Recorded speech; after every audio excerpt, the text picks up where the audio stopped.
یہ ہے زندگی کا مصرف، سب سے بہتر اونچا صلاحیت اس پر لگے کہ کیسے نماز زندہ ہو، قرآن تلاوت، کیسے اخلاق اچھے ہو۔ توبہ توبہ، گھر گھر لڑائی ہے۔ کیوں جی؟ طلاق کی شرح زیادہ ہے کہ کم ہے؟ بولو بھائی۔ توبہ تو اتنی طلاق، اور کئیوں کی طلاق تو نہیں ہے لیکن روز کی لڑائی۔ بولو بھائی، ہے کہ نہیں؟ کتنوں کی بہویں ناراض ہو کے گئی ہوئی ہیں، کتنوں کی بیویاں جو ہیں وہ سال 5-6 مہینے سے کیا ہیں گھر بیٹھی ہوئی ہیں۔ وجہ کیا ہے؟ پیچھے وجہ کیا ہے؟ بد اخلاقی۔ رشتہ کس بنیاد پہ کر رہے ہیں؟ اخلاق کی بنیاد پر کہ پیسے کی بنیاد پر؟ ہیں؟ پیسے کی بنیاد پر؟ تو پیسے سے تو گھر آباد ہوتا نہیں۔ اخلاق تو دیکھے ہی نہیں تھے آپ نے۔ گھر آباد ہوتے ہیں اخلاق سے۔ گھر کس سے آباد ہوتے ہیں؟ جہیز سے نہیں، شکل سے نہیں، زیور سے نہیں، اخلاق اخلاق اخلاق۔ اور اخلاق کی بنیادی چیز صبر، برداشت، غصے پہ قابو۔ میں نے نکاح پڑھایا تو نکاح پڑھانے سے پہلے بات کی کہ دیکھو اب شادی ہے، اس کے بعد گھر کی آبادی اخلاق سے ہوگی۔ اچھے اخلاق بناؤ، گھر آباد ہو جائے گا۔ خاوند کے اخلاق اچھے ہوں، بیوی کے اخلاق اچھے ہوں، ساس کے اخلاق اچھے ہوں، بہو کے اخلاق اچھے ہوں، گھر آباد ہو جائے گا۔ تو اخلاق میں ایک بات بتائی کہ دیکھو حضرت انس رضی اللہ عنہ فرماتے ہیں میں نے 10 سال خدمت کی حضرت محمد مصطفیٰ صلی اللہ علیہ وسلم کی، اور 10 سال کے عرصے میں اللہ کے رسول نے مجھے کبھی بھی کیوں کا لفظ نہیں فرمایا۔ کون سا لفظ؟ تو میں نے کہا دیکھو اب شادی ہو رہی نا تو کیوں کا لفظ کیا کرو، کیوں کا لفظ زبان سے کیا کرو، ختم کرو۔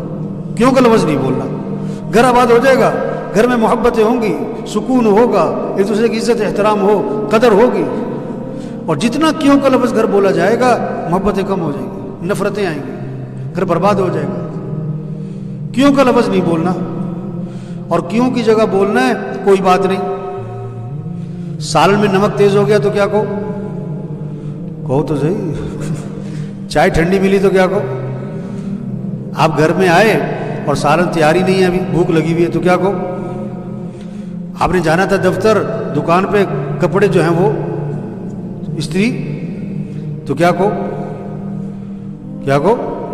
کوئی بات نہیں۔ تو اس پر میں نے کہا کہ دیکھو آپ نے گوشت لا کے دیا بیوی کو کہ قورمہ بنانا ہے آج کیا بنانا ہے، اور مجھے ہے مرچ سے پرہیز، تو مرچ ڈالنے سے پہلے میرا سالن ذرا علیحدہ نکال دینا۔ اب آپ شام کو آئے گھر، بھوک لگی بڑی سخت، دوپہر کھانا نہیں کھایا تھا کہ رات قورمہ کھانا ہے، اب بڑی خوشبو آ رہی ہے، بڑی بھوک لگی ہوئی ہے، دسترخوان پہ بیٹھے، بیوی سے کہا کہ وہ میرا سالن بھی لے آؤ بغیر مرچ والا۔ اس نے کہا میں تو بھول گئی، سارے مرچ ڈال دی، تو کیا کہو کوئی بات نہیں۔ ایک بندہ کھڑا ہو گیا، کہتا ہے کی گل ہے بھوکے سو جائے، کیا بات ہے بھوکے سو جائے وہ؟ میں نے کہا نہیں، دہی سے روٹی کھا رہے۔ یہ کیوں کیا؟ نہیں، کیوں کا لفظ نہیں بولنا۔ کیا کہو؟ یہ جماعتوں میں جاتے ہیں نا، اب جماعت میں گئے، اب کھانا کھانے بیٹھے، خدمت والے نے 2 بوٹیاں ڈالی آپ کی پلیٹ میں، ہیں 2 ساتھی کھا رہے ہیں ایک پلیٹ میں نا، آپ خدمت والے نے 2 بوٹیاں ڈالی، ایک بڑی بوٹی ایک چھوٹی بوٹی۔ وہ جو سامنے ساتھی بیٹھا ہے نا آپ کے، اس نے پہلے بڑی بوٹی پہ ہاتھ ڈالا، تو آپ کیا کہو؟ اچھا، ابھی آپ نے دوسری اپنی اٹھائی نہیں تھی کہ اس نے اس میں بھی ہاتھ ڈال دیا، دونوں بوٹیاں کھا گیا، تو کیا کہو؟ ہیں آسان ہے یہ کہنا؟ سچی بتاؤ آسان ہے؟ اب بارش ہوئی ہوئی، آپ جناب سڑک پہ جا رہے ہیں، پاس سے گزرا موٹر سائیکل والا، سارے پانی کی چھینٹیں آپ کے کپڑوں پر، تو کیا کہو؟ کہہ سکتے ہو؟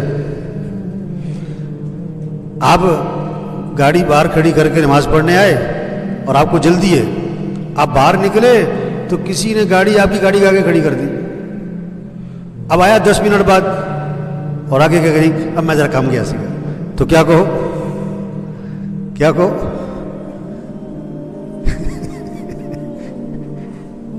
تو میرے بھائیو دیکھو، اخلاق اچھے بنائیں، جھگڑے کیا ہو جائیں گے، جھگڑے کیا ہو جائیں گے، یہ صلاحیت اس پر لگے کیسے اخلاق اچھے ہو۔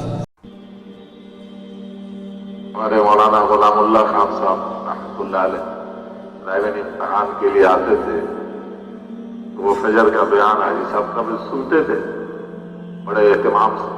وہ زمانہ تھا جب حاجی عبدالرحمان صاحب رحمۃ اللہ علیہ 3 ساڑھے 3 گھنٹے بیان کرتے تھے۔ گرمیوں میں جب سورج مشرق سے نکلتا تھا تو حاجی صاحب کا چہرہ جلتا تھا اور سننے والوں کی پیٹھ جلتے تھے، اور بیان ہم لوگوں کی طرح ممبر پہ بیٹھ کے نہیں کرتے، کھڑے ہو کر بیان کرتے۔ 3 ساڑھے 4 گھنٹے کا بیان کھڑے ہو کر کرتے، بیان کے دوران گشت بھی کرتے، مجمع کو بٹھا کے سارا وہ جو ادھر ادھر کونوں میں ہوتا تھا سب کو گشت کر کے لا کر جمع کر کے پھر بیان شروع کر دیتے۔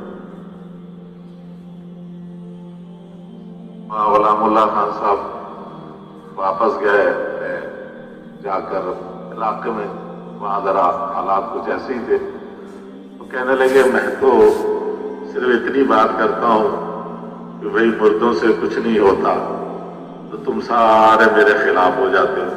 ادھر جاؤ رائیوٹ میں ایک ہے بیٹھا، وہ کہتا زندوں سے بھی کچھ نہیں ہوتا، کسی سے کچھ نہیں ہوتا، جبرائیل سے لے کر چمٹی تک کسی سے کچھ نہیں ہوتا، اللہ کرتے ہیں، اکیلے اللہ کرتے ہیں، اللہ کرتے ہیں، اللہ سے ہوتا ہے، لیکن ہونے میں شرط ہے، ہونے میں شرط ہے، اس امت کے لیے ہونے میں شرط ہے کہ سرکار کے رنگ میں جو رنگا جائے گا اس کے لیے ہوگا، صلی اللہ علیہ وسلم۔ حضور صلی اللہ علیہ وسلم کے طریقے کو چھوڑ کر کوئی کسی راہ پر چلے گا اس کا کام نہیں بنے گا۔ حضور صلی اللہ علیہ وسلم کی زندگی کو اپنی زندگی میں لانا پڑے گا۔ قولوا لا الہ الا اللہ تفلحون،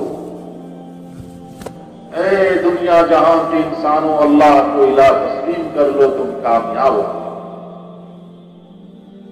سارے انبیاء علیہ الصلوۃ والتسلیمات کی یہ مشترک بات ہے، سارے انبیاء علیہ الصلوۃ والتسلیمات کی یہ مشترک آواز ہے۔ کسی نقشے سے، کسی ملک سے، کسی مال سے، کسی عہدے سے، کسی فوج سے، کسی پولیس سے، کسی صنعت سے، کسی حرفت سے، کسی زراعت سے، کسی باغ سے، کسی زمین سے، کسی معدنیات سے کچھ نہیں ہوتا، ایک اکیلے اللہ سے ہوتا ہے۔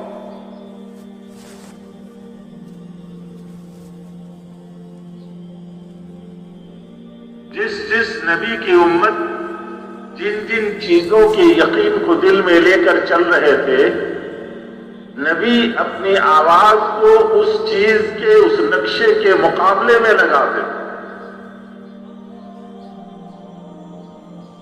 جن کا یقین تھا کہ ملک و مال سے کام بنتا ہے، نبی نے آواز لگائی لا الہ الا اللہ، صرف اللہ سے کام بنتا ہے، ملک سے کام نہیں بنتا، مال سے کام نہیں بنتا۔ جن کا یقین تھا کہ فوج اور ہتھیار سے کام بنتا ہے، نبی نے آواز لگائی لا الہ الا اللہ، اکیلے اللہ سے کام بنتا ہے، فوج سے ہتھیار سے کام نہیں بنتا۔ جن کا یقین تھا کہ کثرت سے کام بنتا ہے، نبی نے آواز لگائی لا الہ الا اللہ، اکیلے اللہ سے کام بنتا ہے، کثرت سے کام نہیں بنتا۔ جن کا یقین تھا کہ صنعت اور حرفت سے کام بنتا ہے، نبی نے آواز لگائی لا الہ الا اللہ، اکیلے اللہ سے کام بنتا ہے، صنعت اور حرفت سے کام نہیں بنتا۔ جن کا یقین تھا کہ زراعت اور باغات سے کام بنتا ہے، نبی نے آواز لگائی لا الہ الا اللہ، اللہ سے کام بنتا ہے، زراعت اور باغات سے کام نہیں بنتا۔ جن کا یقین تھا کہ ہمارے قد و قامت اور طاقت اور قوت سے کام بنتا ہے، نبی نے آواز لگائی لا الہ الا اللہ، اللہ سے کام بنتا ہے، کسی اور سے کام نہیں بنتا۔ جس شکل بقول مولانا یوسف صاحب رحمۃ اللہ علیہ کے کہ تمام انبیاء سابقین ایک خاص شکل اور ایک مخصوص